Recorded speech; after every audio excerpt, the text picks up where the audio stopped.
साधु जी जोर से बोलो सीताराम सीताराम। कैसे हो साधु जी?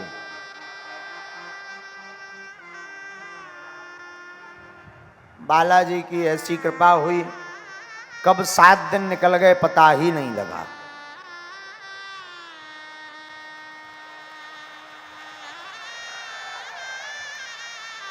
अब दुनिया में हमारे बराबर अभागा तो कोई नहीं है कि जो अपने गुरु जी के और माता पिता के चरणों में निरंतर नहीं रह पा रहा और बागेश्वर बालाजी के चरणों में सतत नहीं रह पा रहा।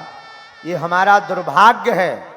लेकिन इन दिल्ली के पागलों का जो प्रेम है, पंडाल के बाहर, पंडाल के पीछे, धूप में खड़े, कीचड़ में खड़े, इस पागलपन को देखकर लगता है कि हमारा ये सौभाग्य है।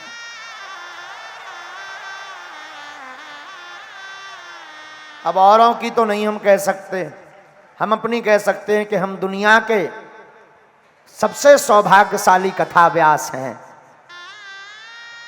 जिनके संतों के चरणों के प्रताप से इतना लाखों का परिवार एक साथ कथा बैठकर सुनता है। एक व्यक्ति हमसे कल पूछ रहे थे पत्रकार की, महाराज जी आपकी कथाओं में इतनी भीड़ होती है, इसका रहस्य क्या है? हमने कहा बसें लगाई थी। और बोलो नहीं नहीं सही सही बताओ। अच्छा अपने राम तो हमेशा उल्टे बोले। हम कहे ठटरी के बरे, ये भीड़ नहीं है, ये बागेश्वर धाम के पागल हैं। भीड़ तो रैलियों में जाती है। भीड़ का मुजरा तो नाचने वाले जो होते हैं वो जोड़ते हैं, हम तो पागल जोड़ते हैं। तो किसी ने कहा कि पर कथा तो बहुत लोग करते, आपकी ही कथा में क्यों 4-4, 5-5 लाख लोग आते हैं? हमने कहा इसके पीछे सिर्फ एक रहस्य है, हमारा जो मत है, क्योंकि हम भी कथा सुनने इनके साथ बैठ जाते हैं।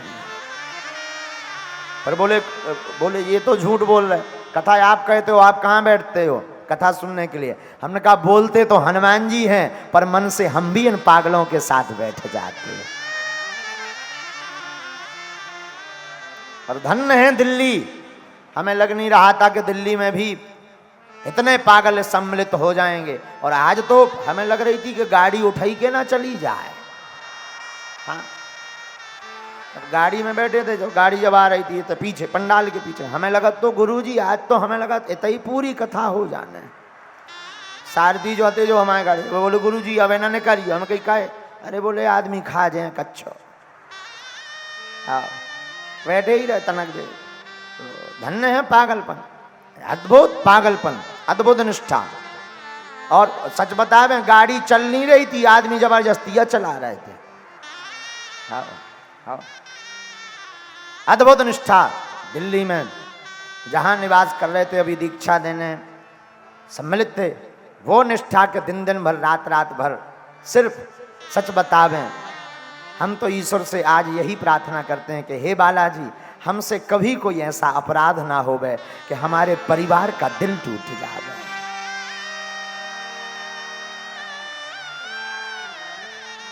और आज तक तो ये बात नहीं बोली, शायद कोई ना बोल पाए, पर हम बोलने की दम रखते हैं।